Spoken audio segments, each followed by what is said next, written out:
नमस्कार दोस्तों, कैसे हैं आप लोग गाइस। उम्मीद करती हूँ आप सब लोग बहुत अच्छे होंगे। सो एट्थ पे कमीशन को लेकर एक बहुत बड़ा अपडेट निकल कर सामने आया है। सो आई थॉट कि आप लोगों के साथ डेफिनेटली शेयर करना चाहिए। सो जल्द लागू होगा 8वां वेतन आयोग, कर्मचारियों के वेतन में होगी इतनी बढ़ोतरी। सो क्या न्यूज़ निकल कर सामने आई है, चलिए डिटेल पर बात करते हैं। केंद्रीय कर्मचारियों को 8वें वेतन आयोग का बेसब्री से इंतजार है। ऐसे में केंद्र सरकार द्वारा हाल ही में 8वें वेतन आयोग को लेकर एक अहम अपडेट जारी किया है।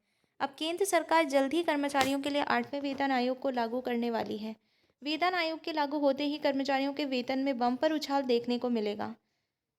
खबर में जानिए वेतन में इस बार कितनी बढ़ोतरी होगी, इतने कर्मचारियों को होगा लाभ। केंद्रीय कर्मचारियों को काफ़ी लंबे समय से 8वें वेतन आयोग की घोषणा का इंतजार है और सरकार नए वेतन आयोग के गठन की मंजूरी भी दे चुकी है। 7वें वेतन आयोग की सिफारिशें 2016 में लागू की गई थीं। इस वेतन आयोग का गठन 2014 में किया गया था। अब सरकार द्वारा 8वें वेतन आयोग के गठन की घोषणा के बाद 50 लाख सरकारी कर्मचारियों और 65 लाख पेंशन धारकों को इस नए वेतन आयोग का लाभ होगा। कर्मचारियों की सैलरी में होगा बम्पर उछाल। केंद्र सरकार अपने कर्मचारियों के लिए महंगाई भत्ता देती है। साल में महंगाई भत्ते में 2 बार संशोधन किया जाता है। इसके अलावा वेतन वृद्धि का लाभ भी कर्मचारियों को मिलता है। वेतन आयोग के तहत वेतन संशोधन का मुख्य आधार फिटमेंट फैक्टर ही होता है। फिलहाल 7वें वेतन आयोग के तहत केंद्रीय कर्मचारियों की बेसिक सैलरी 18,000 रुपये दी जा रही है। वहीं अगर न्यूनतम पेंशन के बारे में बात करें तो ये 9,000 रुपये है। 8वें वेतन आयोग के तहत वेतन में बढ़ोतरी फिटमेंट फैक्टर के आधार पर होगी। फिटमेंट फैक्टर इस बार 2.86 किया जा सकता है, जिस कारण वेतन में बम्पर उछाल देखने को मिलेगा। 8वें वेतन आयोग के तहत बेसिक सैलरी और पेंशन, अगर हम बात करते हैं फिटमेंट फैक्टर, न्यूनतम वेतन, न्यूनतम मूल पेंशन। सो 1.92 अगर रहता है तो न्यूनतम मूल वेतन अगर 34,560 है तो न्यूनतम मूल वेतन आपका 17,280 रुपये।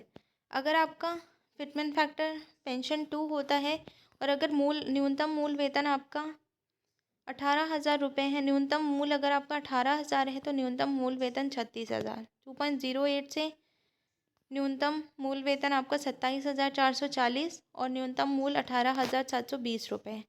2.86 फिटमेंट फैक्टर होता है तो आपकी अगर न्यूनतम सैलरी आपकी 25,740 है तो ये बढ़कर आपकी 51,480 रुपये होने के पूरे आसार हैं। जानिए कौन सा फिटमेंट फैक्टर होगा लागू। National counselling joint consultative machinery के स्टाफ ने जानकारी देते हुए बताया है कि नए वेतन आयोग के तहत कर्मचारियों को अगर 2.0% के हिसाब से फिटमेंट फैक्टर दिया जाता है तो इसकी वजह से कर्मचारियों के वेतन में तगड़ी बढ़ोतरी देखने को मिलेगी।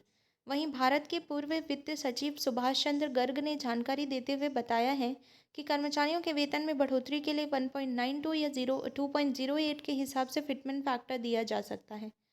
हालांकि एनसीजेसीएम के सचिव शिव गोपाल मिश्रा ने साफ किया कि नया फिटमेंट फैक्टर 2.86 से कम नहीं होना चाहिए।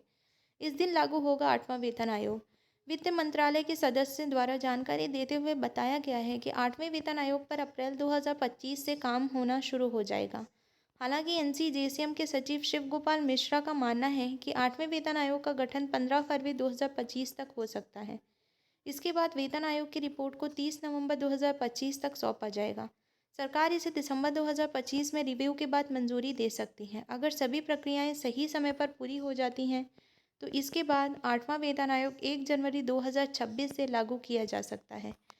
सो ये था अपडेट 8वें वेतन आयोग को लेकर एंड आई होप कि आप लोगों के लिए वीडियो काफ़ी हेल्पफुल रहेगी। अगर वीडियो अच्छी लगी हो तो प्लीज़ आप लोग चैनल को सब्सक्राइब ज़रूर कर लें। जय हिंद, जय भारत।